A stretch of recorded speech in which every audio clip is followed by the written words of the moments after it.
Welcome back. Now, reaction to Finance Minister Enoch Godongwana's budget speech has been a mixed bag. Many say he failed to hit the right notes. I'm now joined by Old Mutual Chief Economist Johann Els to discuss his views on the budget speech. Thank you so much for your time, Johann. We do appreciate it. I think many were kind of expecting there to be a big announcement around Eskom's debt. Government has decided to take on 2/3 of that debt. Do you think that that was a wise decision? Yes, under the circumstances it was. It's a lot of money, but that takes away a lot of the risk of Eskom to fail. And if Eskom as a company would have failed, then that debt would have come to government or to us as taxpayers in any case. And that could have been a huge distortion in terms of the economy. So it was opportune now for government to take over that debt, to reduce that risk. And of course, with our own government's debt situation having improved quite substantially over the last 2 or 3 years, it was a good time to do so. So I think it was a good deal. It takes away a lot of risk, and it's not too bad a deal because it comes with lots of conditions on Eskom.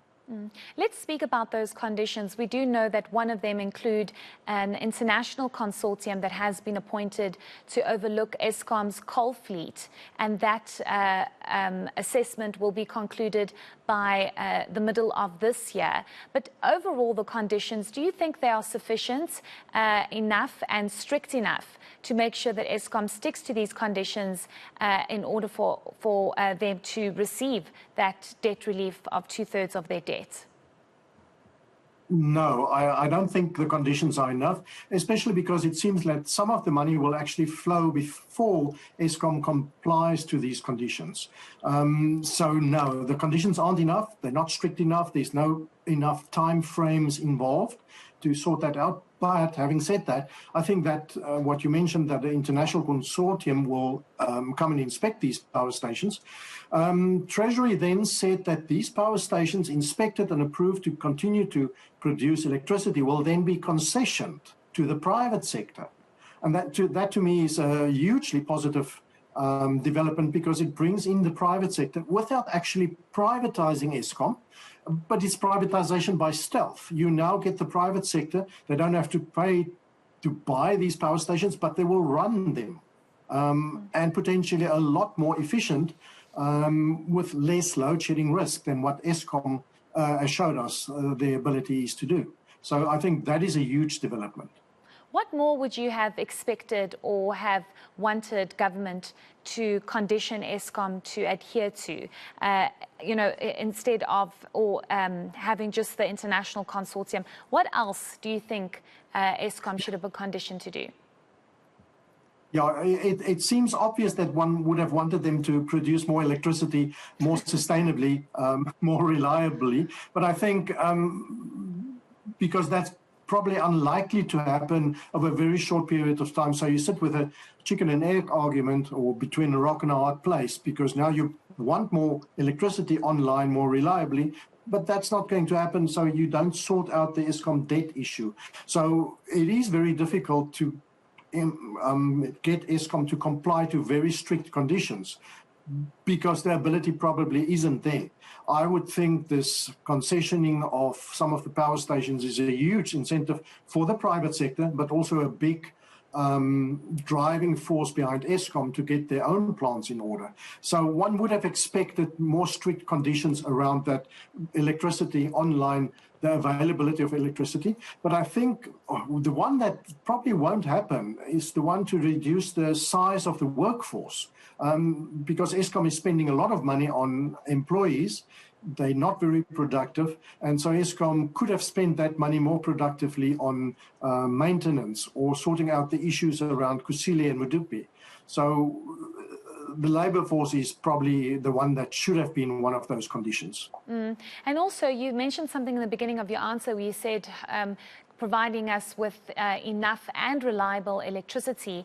And many were saying that it doesn't matter how much debt you take away from Eskom, the issue of rolling blackouts remains, and it might even get worse if that interview with Andre, the former CEO, Andre de Ruyter, is anything to go by, saying that we're probably going to have stage 6, if not worse, for most of the winter.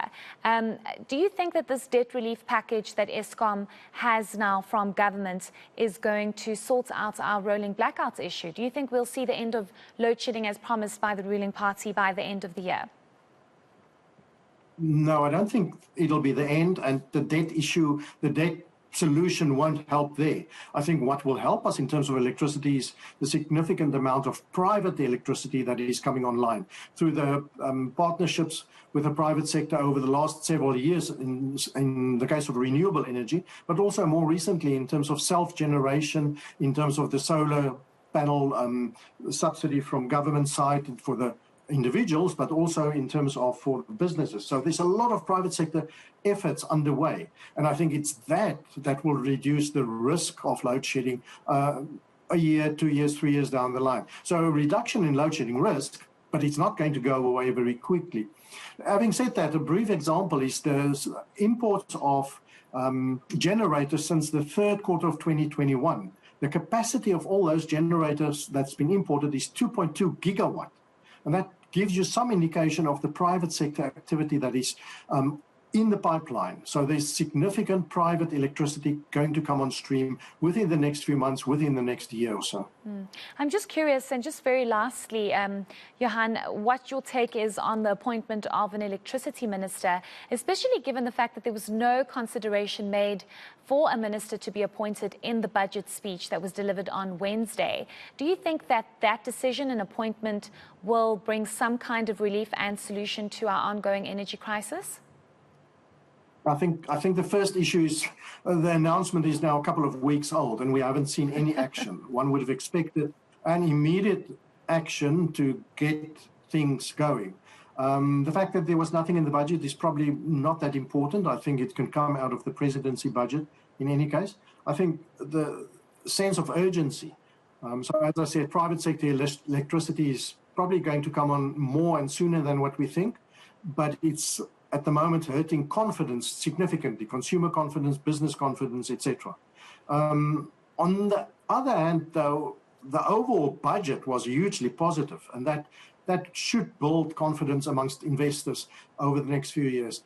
If I may, in just the last few seconds, the fact that we're no longer borrowing to pay interest on government's debt, that is huge. For the first time in 15 years, we're not borrowing to pay the interest portion of debt. So that is significant. And that gradually should help in improving investor confidence into South Africa.